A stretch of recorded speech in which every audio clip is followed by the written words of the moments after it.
Hello, everyone. My name is Maddie, and I'm here with my other peer educator, Rose. What's up, guys? Today, we actually have something really important to talk about that isn't as talked about as it should be, and that's substance use, and specifically caffeine, nicotine, and marijuana, and how those things can cause a lot of anxiety that isn't really spoken about as much. And I just want to start off by saying that when you think of college, I feel like a lot of us, when we were little college freshmen, getting ready to start our first day at our big university, we're thinking about how many times we're going to be offered drugs or like see a bunch of parties and how wild college life is. And definitely for me, when I was in high school, I just thought college was a party, and that's not necessarily the truth. Yeah, not at all. We actually even debated whether we should do this topic or not because after doing some research on blind studies of the APU population, just to see how many people were using substances and which ones were being used more, there's actually a very low percentage. I mean, like 92% of students aren't even using marijuana. And like that's, one of the biggest drugs that you see being used by our generation now. So we just thought that was really interesting, but we wanted to specifically talk about the relationships between substances that people might be using and anxiety because you're in college. 90% of college students at APU have reported feeling overwhelmed or experiencing anxiety, which is why it's so important to kind of talk about how different substances that you might be using, even like caffeine, which is a totally normal, they sell it at Starbucks, drug, but it does have relations to anxiety. And it's really important to know yourself and to know your body. And yeah, we found a couple of really surprising facts that you probably wouldn't know. And I'll hand it over to Maddie to talk about that a little bit more. Yeah. So I know that if anyone on here knows me in real life, you all know that I love my iced coffees a lot. As Um, a APU student, I coffee's great. It tastes so good, but too much coffee is a bad thing, and it's such a unspoken about like part of our everyday lives. Every morning we wake up, we drink a cup of coffee, we get a little tired around afternoon, another cup, a little bit tired later, another cup. And what I just found out is that the maximum dosage of caffeine recommended every day is 400 milligrams. And that's like wow. literally probably one Starbucks drink or like one espresso drink and maybe two cups of plain coffee. And that's crazy because I definitely am guilty of drinking more than that. And when Yeah. we do drink more than that, it causes a lot of anxiety problems. And a lot of the caffeine symptoms are also like very anxiety symptoms, like being nervous, being fidgety, sweating, increased heart rate. All of those are like literally mimicking your anxiety symptoms that you may be having. And so, and sorry, and also the withdrawals of caffeine can be pretty brutal. I don't know if anyone's ever also tried to quit drinking coffee every day cold turkey, but the headaches are disgusting. They're terrible. And that's how I know that it's a lot more of an issue than we actually talk about because just that alone. It's true. And it's so easy to like not realize how much caffeine you are consuming because you start off your day with a cup of coffee at home. Maybe you and your friends after chapel go and get a second coffee from Starbucks. And then you don't have coffee for the rest of the day, but you have a soda with your dinner and maybe you have a headache. So you take some Excedrin and that's got caffeine in it too. So it's really easy to take more caffeine than you're realizing. So it's definitely important to be minding your caffeine intake. Yeah, and I'm definitely guilty of drinking caffeine, pretending like I already don't have issues with my anxiety and then wondering why I don't feel good. All Um, yeah, but on the total opposite spectrum, where like caffeine induces anxiety, nicotine does the opposite, which is why a lot of people, especially now, are getting into using nicotine, like vapes, e-cigarettes, regular cigarettes, and all of that, because it has this ability to give you this immediate effect of relaxation. But the second that ends, your anxiety skyrockets, it spikes. Like this is the science behind it.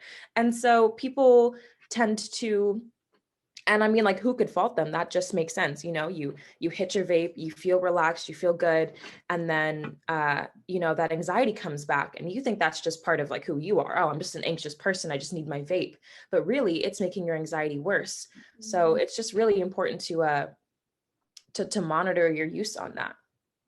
Yeah. And then going along with that, using marijuana also can lead to a lot more anxiety problems than it seems, because when you smoke weed or whatever, you usually, a lot of people report feeling like calmed down or like less anxious than they were before. But Mm-hmm. the long-term effects are pretty scary. So it's one of the only substances that, like, when you smoke too much, immediately you will have like paranoia, anxiety, and even things like as scary as like hallucinations. And Yeah. those can be instant, not just from withdrawals, and that's kind of scary. But the long-term use can put your tolerance up so high that when you go through withdrawals, it'll just cause you to have all the issues that marijuana is supposed to fix. Like, the withdrawals will cause sleep issues or more anxiety, or make it even harder for you to focus, which is why a lot of people will start smoking in the first place, is to deal with those things.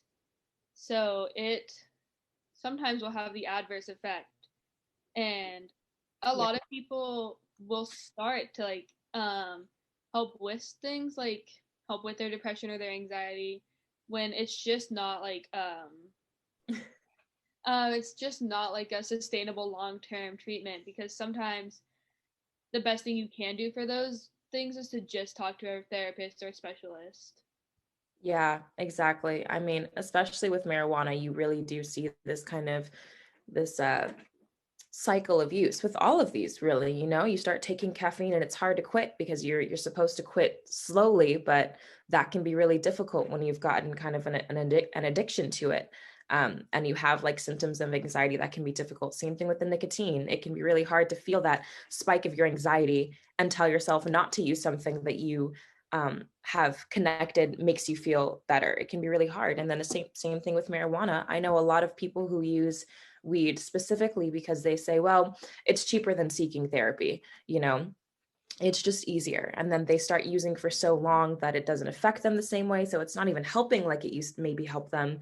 It's causing all of the issues that they were having before. And these are issues that, like, as a college kid, I think you're going to have in general, like sleep difficulties, appetite issues, depression, just general nervousness, anxiety, all of these things. So the last thing you want to do is make things harder on yourself in the long term, and especially with students who have psychiatric disorders already, like who have generalized anxiety disorder and stuff.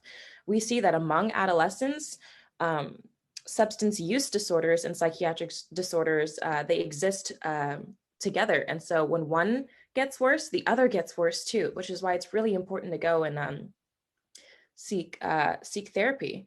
And important for us to plug that the University Counseling Center, the school that you go to, is completely free. So if you're telling yourself that, using any of these substances is just cheaper and is just easier, um, you're not the only one saying that, but also just remind yourself that the counseling center is free. And even beyond that, they can help find you outside sources as well. So if you're a senior and you're worried about that, before you get post-grad, head over to the counseling center and say, hey, I would really love to be set up with a therapist here while I'm still a student here, and help me find somebody outside that, is very low cost, even out of pocket. So yeah. And I think we've got a few more announcements. Maddie, you want to hop on those? Yeah. Also, to just remember that if you do have any like health concerns, the Student Health Center is also available. And I'm pretty sure it's free if you're a student or really low cost. And if you have any questions, go ahead and ask a real doctor, because we're not doctors. We can't give you actual medical advice. So Yeah. if you need that or you're seeking that, reach out to them. They would love to help you. And finally, applications for peer educators are due this Friday. So that's March 5th. And it's so fun. And if you are looking for an opportunity to help serve APU, I would highly recommend. And the application is in our link tree in our bio, right up there. So if you click on the APU Counseling Center, you go to our Instagram.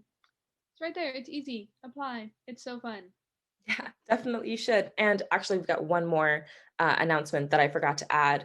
But if you are somebody who's using, it's always important to stay super self-aware. Mhm. So we do have a little screening test that you can do on yourself. No one else has to know about it, just for you. Um, and we will put the link in our link tree as well. And you can take that and just kind of see where you're at with your use and get a better understanding. But other than that, I think that's all we have for y'all today. I think so. I hope you guys all have a great day. Yep. Goodbye.